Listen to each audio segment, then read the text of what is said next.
கிறிஸ்து இயேசுவின் இதய உறவில் வாழும் அன்பு உள்ளங்களே, உங்கள் அனைவரையும் தினம் ஒரு திருப்பாடல் என்னும் இந்நிகழ்வில் சந்திப்பதில் மனம் மகிழ்கின்றது. தினம் ஒரு திருப்பாடல் என்னும் இந்நிகழ்ச்சியின் வழியாக எங்களது சிறிய சிந்தனையையும் உங்களது சிறிய நேரத்தையும் ஒன்றாக செலவிடுவதில் மகிழ்கின்றோம். இந்நிகழ்வில் நாம் பார்க்கவிருக்கும் திருப்பாடல் எண் 47. இத்திருப்பாடல் பல திருப்பாக்களுடன் தொடர்பு கொண்டதாக இருக்கின்றது. எடுத்துக்காட்டாக 47ஆம் திருப்பாடல் இது 42, 44, 84 என்று பல திருப்பாக்களுடன் தொடர்பு கொண்டதாக இருக்கின்றது. பல திருப்பாடல்களுடன் இறைவனை புகழ்வதாக இருக்கின்றது. இன்றைய திருப்பாடலின் மைய கருத்தாக இறைவனுக்கு ஏற்றப்படும் புகழ்பா, இறைவனை புகழ்ந்து பாடப்படுகின்ற பாடல் ஆக இறைவனை புகழ்ந்து பாடும் பாடலாக இத்திருப்பாடலின் மைய கருத்தாக அமைகின்றது. என்ன நடந்தாலும் இறைவனுக்கு நன்றி கூறுங்கள், என்ன நடந்தாலும் இறைவனுக்கு புகழ்ந்து பாடுங்கள், இறைவனுக்கு புகழ்பாவாக பாடுங்கள் என்னும் கருத்தை முன்வைக்கிறது.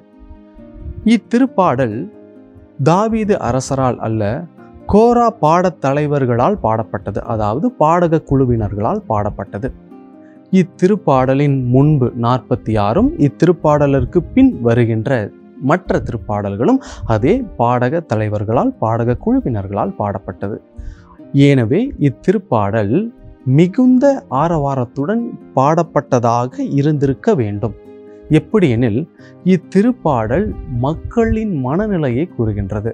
மக்கள் கடவுளை பாடும்போது, கடவுளை புகழ்ந்து பாடும்போது எந்த ஒரு மற்ற சிந்தனைகளும் இல்லாமல் கைகளை தட்டி ஆர்ப்பரித்து ஆரவாரமாக பாட வேண்டும் என்கின்ற மனநிலையில் இருந்திருக்க வேண்டும். எனவேதான் இத்திருப்பாடலின் முதல் வசனமும் கடைசி வசனமும் மக்களினங்களே களிப்புடன் கை கொட்டுங்கள், ஆர்ப்பரித்து கடவுளை புகழ்ந்து பாடுங்கள் என்னும் முதல் வசனமும் இறுதி வசனமுமாக பாடுங்கள், கடவுளுக்கு புகழ் பாடுங்கள், பாடுங்கள், நம் அரசருக்கு புகழ்ந்து பாடுங்கள் என்று பாடுங்கள், கை கொட்டி பாடுங்கள், ஆரவாரமாக பாடுங்கள், ஆர்ப்பரித்து பாடுங்கள் என்று இறைவனை புகழும் திருப்பாவாக அமைகின்றது.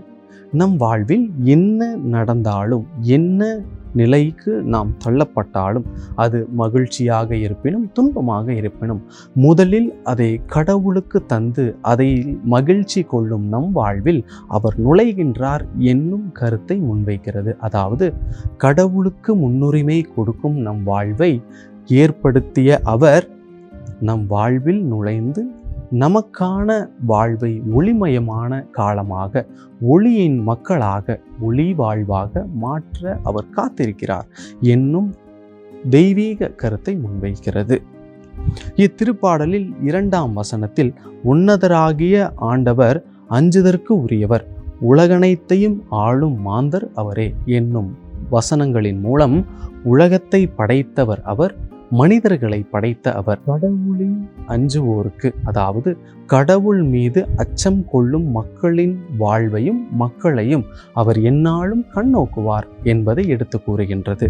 3ஆம் 4ஆம் வசனத்தில் தமக்கு உரிமையான மக்களை, அதாவது தமக்கு உரிமையான அனைத்து மக்களையும், ஒரு குறிப்பிட்ட பிரிவினரையோ ஒரு குறிப்பிட்ட மக்களையோ குறிப்பிட்ட நாட்டையோ மட்டுமல்லாமல் மக்களினங்களே என்று நம் அனைவரையும் அவர் உரிமை சொத்தாக ஏற்று நமக்கு வாழ்வு தர காத்திருக்கின்றார் என்று எடுத்து கூறுகின்றது. ஆக நம்மை பிள்ளைகளாக பார்க்கின்ற ஒருவர், நமக்கு வாழ்வை ஏற்படுத்த தயாராக இருக்கின்ற ஒருவர், நம் வாழ்வை மாற்ற ஆவலாக இருக்கின்ற ஒருவருக்கு முன்னுரிமை கொடுப்பதன் மூலம் அன்புமிக்க நம் மனங்களை மாற்ற அவர் நுழைய காத்திருக்கின்றார் என்று எடுத்து கூறுகின்றது.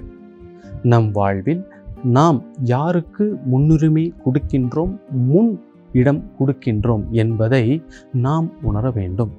ஏனென்றால் நமக்கு முன்பாக நின்று நம்மை வழிகாட்டுகின்ற கடவுள் எந்நாளும் கரம் விரித்து காத்திருக்கின்றார் என்பதை மறவாமல் நம் வாழ்வில் முதல் நிலையை, முதல் இடத்தை அவருக்கு கொடுப்பதன் மூலம் நாம் என்றும் அவர் பிள்ளைகளாக வாழ ஜெபிப்போம்.